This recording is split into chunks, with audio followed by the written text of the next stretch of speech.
أعوذ بالله من الشيطان الرجيم بسم الله الرحمن الرحيم لا يحب الله الجهر بالسوء من القول إلا من ظلم وكان الله سميعا عليما صدق الله العظيم۔ خلاصہ قرآن حکیم کے سلسلے میں آج پارہ نمبر 6 کی تلاوت شروع ہوئی اور اس کا خلاصہ ذکر کیا جا رہا ہے۔ 5ویں پارے کے آخر میں اللہ تعالیٰ نے منافقوں کی باتیں کھل کر بیان کی اور ان کے لیے سخت عذاب کی وعید بھی بتائی۔ 6 پارے کے شروع میں اللہ تعالیٰ نے فرمایا کہ اللہ تعالیٰ بری باتوں کو ظاہر کرنا پسند نہیں کرتا، مگر اگر نقصان کا خطرہ ہو یا ظلم ہو رہا ہو تو ایسی صورت میں اللہ تعالیٰ پھر برے لوگوں کی برائیوں کو ظاہر کر دیتا ہے۔ لیکن ہمیں زندگی میں یہی ادب سکھایا اگلی آیات میں کہ اگر نیکی ہو ٹھیک ہے اسے ظاہر کرو، اچھی باتوں کو ظاہر کرو، لیکن اگر بری باتیں ہوں کسی کی تو اس کو چھپا لو، اس پر پردہ ڈالو اور اس کو معاف کر دو۔ یہ اللہ تعالیٰ نے طریقہ سکھایا۔ پھر اس کے بعد پہلے 6 پارے کے اندر سب سے پہلے منافقین کی مذمت کے بعد یہود کے جرائم کا ذکر ہوا، اور یہود کے جرائم میں سے اللہ تعالیٰ نے یہ جرم بھی ذکر کیا کہ انہوں نے حضرت عیسیٰ علیہ السلام کو قتل کرنے کا ارادہ کیا، لیکن اللہ تعالیٰ نے ان کی حفاظت فرمائی اور انہیں باعزت طریقے سے آسمانوں پر اٹھا لیا۔ پھر اس کے بعد یہود کے بعد اللہ تعالیٰ نے نصارہ کا ذکر کیا، جن کا ایک غلط عقیدہ بھی اللہ تعالیٰ نے بتایا کہ یہ 3 خدا مانتے تھے اور یوں کہتے تھے کہ باپ، بیٹا اور روح القدس، اور اللہ تعالیٰ کو عیسیٰ علیہ السلام کا باپ قرار دیتے تھے اور عیسیٰ علیہ السلام کو اللہ تعالیٰ کا بیٹا قرار دیتے تھے۔ اس طرح انہوں نے عقیدہ تثلیث اپنایا ہوا تھا، یعنی 3 خداؤں کا عقیدہ۔ ان آیات میں اللہ تعالیٰ نے سمجھایا نصارہ کو کہ تم اپنے دین کے اندر یہ زیادتی اور غلو نہ کرو اور حضرت عیسیٰ علیہ السلام کو ان کے اصل مقام سے نہ بڑھاؤ، اور یہ مت کہو کہ خدا 3 ہیں، بلکہ اللہ تعالیٰ اور خدا ایک ہے۔ پھر جب حضرت عیسیٰ علیہ السلام کے سامنے عاجزی اور عبودیت کا ذکر کیا کہ حضرت عیسیٰ علیہ السلام یہ اللہ تعالیٰ کے سامنے عاجزی اور اپنی بندگی کا اظہار کرتے ہیں، تو اسی صورت میں تم حضرت عیسیٰ علیہ السلام کو خدا مت ٹھہراؤ۔ پھر اللہ تعالیٰ نے سورہ نساء جو کہ 6 پارے کے پہلے پاؤ کے قریب ختم ہو رہی ہے، اس کے اختتام میں ایک دفعہ پھر عورتوں کے معاملے میں رعایت، ان کی نگہبانی کرنا، ان کے معاملوں کی، اور ان کے ساتھ اچھا سلوک کرنا، اور قریبی جو ورثاء ہیں ان کے حقوق کا خیال رکھنے کا حکم دیا۔ اس طرح 6 پارے کے پہلے پاؤ میں سورہ مائدہ کا اختتام ہوا۔ پھر اس کے بعد سورہ نساء کا اختتام ہوا اور اس کے بعد سورہ مائدہ کا اب آغاز ہو رہا ہے۔ سورہ مائدہ یہ ترتیب توقیفی کے اعتبار سے 5ویں سورت ہے، یعنی قرآن مجید میں جو ترتیب چل رہی ہے اس اعتبار سے یہ سورت نمبر 5 ہے، اور نزولی اعتبار سے یہ سورت نمبر 112 ہے۔ آپ کو فوراً اندازہ ہو گیا ہوگا کہ کل قرآن مجید کی صورتیں 114 ہیں، تو یہ آخری صورتیں جو نازل ہوئی ہیں ان میں سے ایک صورت یہ سورہ مائدہ بھی ہے۔ سورۃ المائدہ یہ مدنی صورت ہے اور اس میں 120 آیات ہیں اور 16 رکوع ہیں۔ اس صورت کا نام سورہ مائدہ آیت نمبر 112 سے آیت نمبر 115 تک ایک واقعہ دسترخوان کا ذکر ہے، اس وجہ سے اس صورت کا نام سورہ مائدہ رکھا گیا کہ حضرت عیسیٰ علیہ السلام کے حواریین نے اللہ تعالیٰ سے مائدہ، ایک دسترخوان، مائدہ کا معنی ہوتا ہے دسترخوان جس کے اوپر کھانے پینے کی چیزیں رکھی گئی ہوں، اس کے بارے میں دعا کی تھی کروائی تھی کہ اللہ تعالیٰ ہم پر یہ مائدہ دسترخوان نازل کر دے، اس لیے اس سورت کا نام سورہ مائدہ رکھا گیا۔ اور یہ سورت ایک اہم سورت ہے جس میں اللہ تعالیٰ نے احکامات کا ذکر کیا، اور وہ احکامات جن کا ہماری زندگی سے بڑا گہرا تعلق ہے۔ اس سورت کی ابتدا میں اللہ تعالیٰ نے حکم دیا، یا ایھا الذین آمنوا اوفوا بالعقود، اے ایمان والو اپنے عہد کو، اپنے عقد کو پورا کرو، جو تم نے کسی سے وعدہ کیا ہو پورا کرو۔ اگر تم نے اللہ سے وعدہ کیا ہے تو اس کو پورا کرو، اگر انسان کا انسان سے کوئی وعدہ معاہدہ عقد ہوا ہے تو اسے پورا کرو۔ پھر اللہ تعالیٰ نے تمام احکام کے لیے ہمیں جتنے بھی عقود ہوتے ہیں، معاملات ہوتے ہیں، ان میں اللہ تعالیٰ نے اپنے وعدے کو پورا کرنے کا حکم دیا۔ خرید و فروخت کا معاملہ ہے، شرکت کا معاملہ ہے، کسی اجارے اور کرائے کا معاملہ ہے، نکاح کا معاملہ ہے، یہ اللہ تعالیٰ نے ہمیں پورے تمام معاملات کی باتیں اس سورت کے اندر سمجھائیں۔ اور پھر اس کے بعد سورہ مائدہ کے آغاز میں پہلے رکوع کے اندر اللہ تعالیٰ نے ہمیں یہ بھی سمجھایا کہ وَتَعَاوَنُوا عَلَى الْبِرِّ وَالتَّقْوَى وَلَا تَعَاوَنُوا عَلَى الْإِثْمِ وَالْعُدْوَانِ۔ اللہ تعالیٰ نے زندگی کا ایک بڑا سنہرا اصول سکھایا کہ نیکی اور تقوی کے کاموں میں تو لوگوں سے تعاون کرو ایک دوسرے سے، لیکن گناہ اور برائی کے کاموں میں کبھی ایک دوسرے سے تعاون نہ کرو۔ پھر اس کے بعد کی آیات میں اللہ تعالیٰ نے حلال چیزوں اور حرام چیزوں کے درمیان فرق سکھایا، اور اللہ تعالیٰ نے سورہ مائدہ کی تیسری آیت کے اندر 8 حرام چیزوں کا ذکر کیا۔ نمبر 1 مردار، المیتہ، حرمت علیکم المیتۃ، میتہ کہتے ہیں مردار کو، مردار جو شرعی طریقے سے ذبح نہ کیا گیا ہو، حلال جانور ہو لیکن شرعی طریقے پر ذبح نہیں کیا گیا تو ایسی صورت میں وہ حرام ہو جاتا ہے۔ نمبر 2 بہنے والا خون۔ نمبر 3 خنزیر کا گوشت۔ نمبر 4 وہ جانور جسے اللہ کے علاوہ کے لیے ذبح کیا گیا ہو۔ نمبر 5 المنخنقہ، گلا گھونٹ کر مر جانے والا جانور۔ نمبر 6 الموقوذہ، چوٹ لگا ہوا جانور۔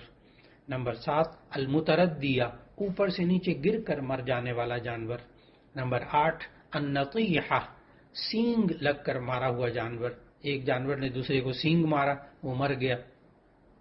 تو اللہ تعالیٰ نے یہ 8 قسم کے مردار جو ہے وہ حرام چیزیں ہمیں بتائیں کہ یہ انسان کو نہیں کھانی چاہیے۔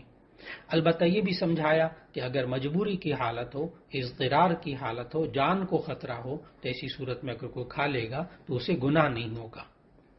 پھر اس کے بعد سورہ مائدہ کی ایک اہم ترین آیت الیوم اکملت لکم دینکم واتممت علیکم نعمتی ورضیت لکم الاسلام دینا یہ آ رہی ہے۔ یہ وہ آیت ہے کہ جس میں حجۃ الوداع کے موقع پر یہ آیت نازل ہوئی رسول اللہ صلی اللہ علیہ وسلم پر، اور اس میں اللہ تعالیٰ نے تکمیل دین کا اعلان کیا۔ یہ وہ آیت ہے جس کے بارے میں ایک یہودی نے حضرت عمر رضی اللہ تعالیٰ عنہ سے کہا تھا، اے امیر المؤمنین، اگر یہ آیت ہمارے اوپر نازل ہوتی تکمیل دین والی تو ہم اس دن کو یوم عید قرار دیتے، عید کا دن۔ حضرت عمر رضی اللہ تعالیٰ نے جواب دیا، میں اس دن کو بھی جانتا ہوں اور اس گھڑی کو بھی جانتا ہوں جب رسول اللہ صلی اللہ علیہ وسلم پر یہ آیت نازل ہوئی۔ وہ عرفہ کی شام اور جمعہ کا دن تھا، گویا کہ اس دن ہماری 2 عیدیں تھیں۔ پھر اللہ تعالیٰ نے سورہ مائدہ کے اندر حلال اور حرام بیان کرنے کے بعد یہ بھی فرمایا کہ اللہ تعالیٰ نے یہ ایمان والوں پر احسان کیا ہے۔ پھر اس کے ساتھ ساتھ جانوروں کے ذریعے شکار کرنے کے احکامات بھی اللہ تعالیٰ نے سکھائے کہ تم نے ان کو سدھایا ہوا ہو، تم بسم اللہ پڑھ کر اس کو چھوڑو، وہ تمہارے لیے پکڑ کر لے کر آئیں، شکار کر کے لے کر آئیں، اور ایسی صورت میں تم نے ان کو چھوڑتے وقت بسم اللہ بھی پڑھی ہو تو ایسی صورت میں وہ تمہارے لیے حلال ہوں گے اگر تم جانوروں کے ذریعے شکار کرتے ہو۔ پھر اس کے بعد سورہ مائدہ کی آیت نمبر 6 میں اللہ تعالیٰ نے وضو اور غسل کے اور تیمم کے احکام بتائے۔ وضو کے 4 فرض اللہ تعالیٰ نے سورہ مائدہ کی آیت نمبر 6 میں بتائے کہ سب سے پہلے ایک فرض تو یہ ہے کہ انسان دونوں ہاتھوں کو دھوئے، اپنے چہرے کو دھوئے، دونوں ہاتھوں کو کونیوں سمیت دھونا اور چہرے کو مکمل دھونا۔ تیسرا فرض بتایا اپنے سر پہ مسح کرنا، اور چوتھا فرض بتایا اپنے پاؤں کو دھونا۔ پھر اگر پانی نہ ملے تو ایسی صورت میں یہ انسان تیمم کر سکتا ہے کہ مٹی کے اوپر ہاتھ مار کر اپنے چہرے اور اپنے دونوں ہاتھوں پر مل لے۔ باقی کے احکامات بیان کرنے کے بعد پھر اللہ تعالیٰ نے چھٹے پارے کے اندر یہ حکم، چھٹے پارے کے اس چھٹے رکوع میں یہ حکم دیا کہ اللہ تم پر تنگی نہیں کرنا چاہتا بلکہ آسانی کرنا چاہتا ہے۔ وہ چاہتا ہے تمہیں پاک کر دے اور تاکہ تم شکر گزار بندے بن جاؤ۔ پھر اس کے بعد 7ویں رکوع میں اللہ تعالیٰ نے یہود کی بزدلی، ان کے فتنہ و فساد، سرکشی اور تکبر کا بیان کیا۔ یہ وہ بری عادتیں تھیں یہود کے اندر کہ اللہ تعالیٰ نے ان عادتوں کا ذکر فرمایا کہ مسلمانوں کو اپنے آپ کو ان خرابیوں سے بچانا چاہیے۔ پھر یہود کے ساتھ ساتھ نصارہ کے حالات بھی اللہ تعالیٰ نے بتائے کہ اللہ تعالیٰ نے کس طرح ان کو اللہ کے حکموں پر قائم رہنے کا وعدہ لیا تھا، لیکن انہوں نے اللہ کے عہد کو توڑ دیا، جس کی وجہ سے اللہ نے ان کے دلوں میں بغض و عداوت ڈال دی۔ اور یہ دونوں گروہ، یہود بھی اور نصارہ بھی، یہ اپنی اعتقادی، عملی اور اخلاقی خرابیوں میں مبتلا تھے، لیکن پھر بھی یہ دعویٰ کرتے تھے کہ ہم اللہ کے بیٹے ہیں اور اس کے محبوب ہیں۔ اللہ تعالیٰ نے اس دعوے کو رد کرتے ہوئے چھٹے پارے میں اور سورہ مائدہ کی آیت 18 میں فرمایا کہ اگر تم واقعی اللہ کے محبوب ہو تو وہ تمہیں تمہارے گناہوں کی سزا کیوں دیتا ہے؟ پھر اس تردید کے بعد اللہ تعالیٰ نے آخری نبی حضرت محمد مصطفیٰ صلی اللہ علیہ وسلم پر ایمان لانے کی دعوت دی۔ اور پھر اس کے بعد 8ویں رکوع میں اللہ تعالیٰ نے فلسطین میں داخلے کے حکم سے متعلق بتایا۔ یہود کے لیے یہ حکم تھا کہ حضرت موسیٰ علیہ السلام نے پہلے یہود کو اللہ تعالیٰ کے احسانات یاد کرنے کا حکم دیا، پھر انہیں ارض مقدس یعنی فلسطین میں داخل ہونے کی ترغیب دی، لیکن ان یہودیوں نے اس ترغیب کے جواب میں موسیٰ علیہ السلام کا مذاق اڑانا شروع کر دیا کہ اے موسیٰ، ہم تو اس ملک میں ہرگز داخل نہیں ہوں گے جب تک کہ وہاں سے وہ قوم نہیں نکل جاتی، یعنی عمالقہ کے لوگ نہیں نکل جاتے، لہٰذا تم اور تمہارا رب جا کر لڑو، ہم تو یہاں بیٹھے ہوئے ہیں۔ پھر اس کے بعد اللہ تعالیٰ نے چھٹے پارے میں حابیل اور قابیل کی قصے کو ذکر کیا۔ 9ویں رکوع کے اندر بنی اسرائیل کی سرکشی کے ذکر کے بعد اللہ تعالیٰ نے آدم علیہ السلام کے 2 بیٹوں حابیل اور قابیل کا قصہ ذکر فرمایا کہ کس طرح قابیل نے حسد کی بنا پر اپنے بھائی کو قتل کر دیا۔ اور پھر اس کے بعد اللہ تعالیٰ نے آیت نمبر 33 کے اندر ڈاکوؤں اور باغیوں اور فسادیوں کی سزا بتائی کہ وہ لوگ جو زمین پر بغاوت کریں اور اللہ اور اس کے رسول سے جنگ کریں، ان کا بدلہ یہ ہے۔ تو وہ 3 سزائیں وہاں ذکر کی گئیں، یعنی کسی کو سولی دے دی جائے، کسی کو قتل کر دیا جائے اور کسی کے ہاتھ پاؤں الٹی جانب سے قتل کر دیے جائیں۔ پھر اس کے بعد 10ویں رکوع میں چوری کرنے والے مرد اور چوری کرنے والی عورت کے ہاتھ کاٹنے کا حکم دیا۔ یہاں ذہن میں رکھنا چاہیے کہ اسلام جو ہے ہمیشہ انسان کی جان، عزت اور مال کی حفاظت کی بڑی اہمیت رکھتا ہے، اور جو شخص انسان کی جان، مال، عزت و آبرو کی حفاظت نہیں کرتا تو اس کے لیے پھر سخت ترین سزائیں اللہ تعالیٰ نے دینے کا حکم دیا ہے۔ بس اوقات انسانوں کی زبان سے یہ جملے نکل جاتے ہیں کہ یہ تو وحشیانہ سزائیں ہیں، تو اس کے جواب میں ذہن میں رکھنا چاہیے یہ وحشیانہ سزائیں نہیں بلکہ معاشرے کے وحشیوں کے لیے سزائیں ہیں جو معاشرے کے امن و سکون کو برباد کر دیتے ہیں۔ اللہ تعالیٰ نے ڈاکہ زنی، چوری اور فساد کے احکام بیان کرنے کے بعد پھر فسادیوں کے 2 بڑے گروہوں کا ذکر کیا، یعنی منافقین اور یہود کا ذکر کیا۔ پہلے گروہ کا ذکر اختصار کے ساتھ کیا اور پھر اس کے بعد منافقین کا ذکر خوب تفصیل کے ساتھ کیا اور یہود کا ذکر بھی کیا۔ منافقین کا کفر یہ تھا کہ یہ اللہ اور اس کے رسول صلی اللہ علیہ وسلم کا انکار کرتے تھے اور جو اپنے منہ میں آتا تھا وہ کہہ دیتے تھے، لیکن ان کے دلوں میں اسلام نہیں ہوتا تھا، اس لیے وہ معاشرے میں فساد پھیلاتے تھے اور مسلمانوں کے خلاف وہ سازشیں کرتے رہتے تھے۔ اور یہودی جو تھے یہ جھوٹ بولنے کے لیے جاسوسی کرتے تھے۔ اللہ تعالیٰ نے ہمیں ان آیات میں بتایا کہ یہ لوگ جو ہیں جاسوسی میں مصروف رہتے ہیں اور نصارہ کے متعلق یہ بتایا کہ یہود کی گمراہی کے ساتھ ساتھ نصارہ جو تھے یہ بھی، حالانکہ ان دونوں کو یعنی یہود کو تورات دی گئی اور نصارہ کو انجیل دی گئی، لیکن یہ لوگ ان کتابوں کے مطابق اپنے فیصلے نہیں کرتے، ان کی باتوں کو چھپاتے ہیں، اور جو باتیں ان کی مرضی کے مطابق نہیں ہوتی ان کو تبدیل کر دیتے ہیں۔ تورات اور انجیل کے ذکر کے بعد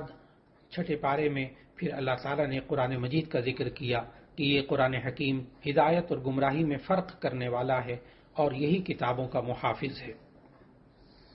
عقائد، عبادات، معاملات اور اخلاق سے تعلق رکھنے والی کوئی ایسی نصیحت اور کوئی ایسا کام نہیں جو انسان کی فلاح کے لیے ضروری ہو لیکن وہ قرآن مجید میں موجود نہ ہو۔ قرآن مجید ایک کامل کتاب ہے۔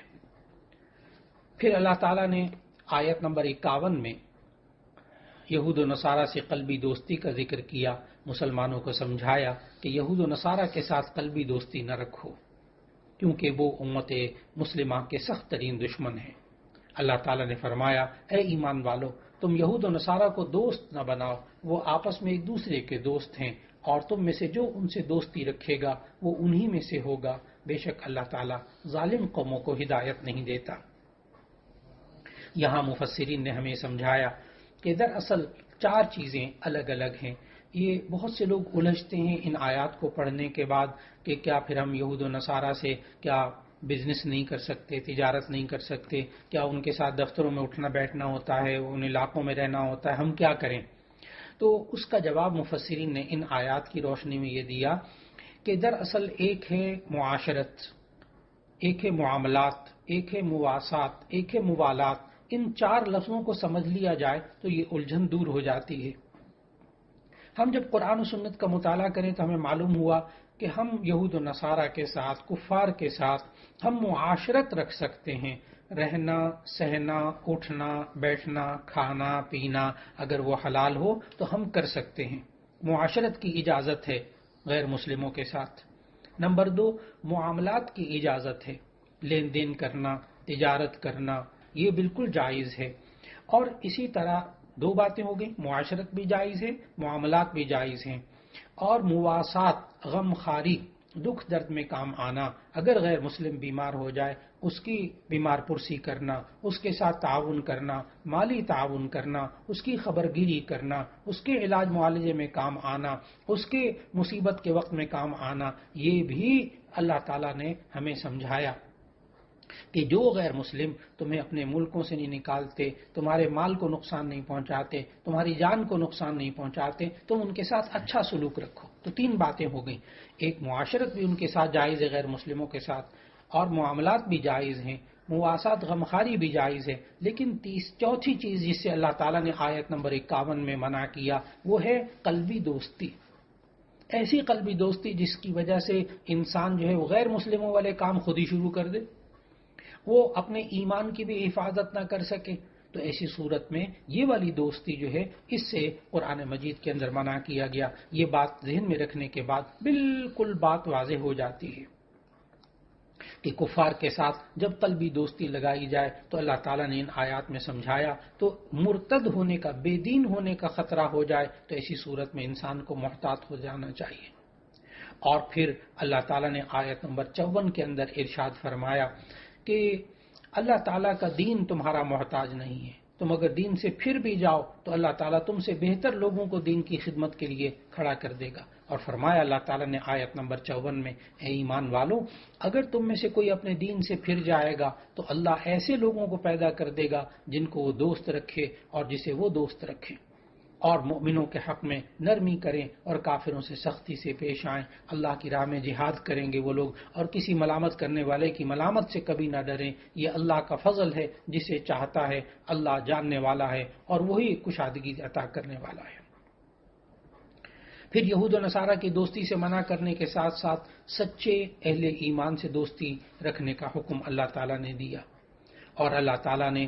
کفار کے ساتھ دوستی کی برائی بیان کرتے ہوئے سمجھایا کہ جو لوگ اسلام کے شعائر کا مذاق اڑاتے ہیں ان سے دوستی کسی طور پر بھی جائز نہیں۔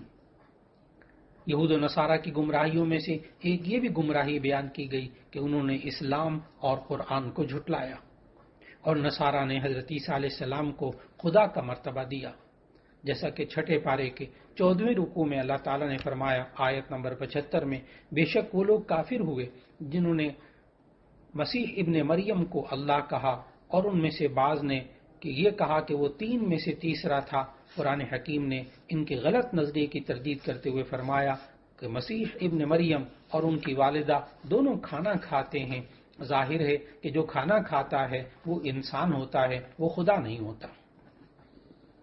یہود و نصارہ دونوں دین میں ناحق غلو کرنے اور خواہشات کی اتباع کرنے میں مصروف تھے۔ اللہ تعالیٰ نے ان سے بھی منع کیا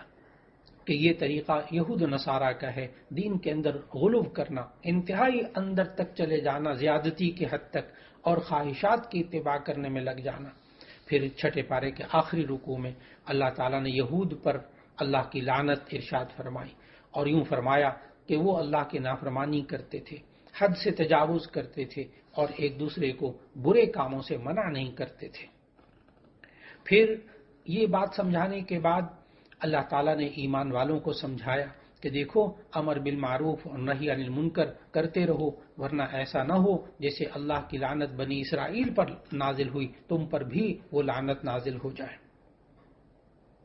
تو ایسی صورت کے اندر ہمیں چاہیے کہ ہم معاشرے کے اندر رہتے ہوئے امر بالمعروف نہی عن المنکر، یعنی لوگوں کو نیکی کا حکم، اچھی باتیں ان کو سکھائیں اور بری باتوں سے ان کو بچانے کی کوشش کرتے رہیں۔ اور پھر اس کے بعد کی آیات میں اللہ تعالیٰ نے سمجھایا کہ داؤد علیہ السلام اور عیسیٰ ابن مریم علیہ السلام کی زبان سے بھی ان پر لعنت فرمائی، یہ اس لیے کہ وہ نافرمانی کرتے تھے اور حد سے تجاوز کرتے تھے۔ اور آخری آیت میں بتایا کہ مسلمانوں کے سب سے سخت دشمن یہود اور مشرکین ہیں، اور قرآن حکیم کے اس دعوے پر یہود کی پوری تاریخ گواہ ہے۔ البتہ آخری آیات میں فرمایا چھٹے پارے کی کہ البتہ جو واقعی اور حقیقی نصارہ ہیں وہ مسلمانوں کے لیے اپنے دل میں نرم گوشہ رکھتے ہیں، لیکن جو نصارہ اپنی اصل باتوں سے دور ہو گئے، اصل انجیل سے دور ہو گئے، حضرت عیسیٰ علیہ السلام کے عمل پر، تعلیمات پر عمل کرنے کا دعویٰ تو کرتے ہیں، لیکن ان کی فکر وہ یہود و نصارہ کے رنگ میں رنگی ہوئی ہے، تو ایسی صورت میں یقیناً وہ مسلمانوں کے لیے اچھے خیالات نہیں رکھ پاتے۔ اللہ رب العزت ہم سب کو آسمانی کتابوں پر یقین رکھنے کی توفیق عطا فرمائے، اور خاص طور پر حق اور باطل میں فرق کرنے والی کتاب قرآن مجید۔ اللہ تعالی ہم سب کو یہ دنیا میں رہتے ہوئے یہ سب کی سب باتیں جو اللہ تعالیٰ نے قرآن مجید میں ہمیں سکھائیں، ان پر اللہ تعالیٰ عمل کرنے کی توفیق عطا فرما دے۔ وآخر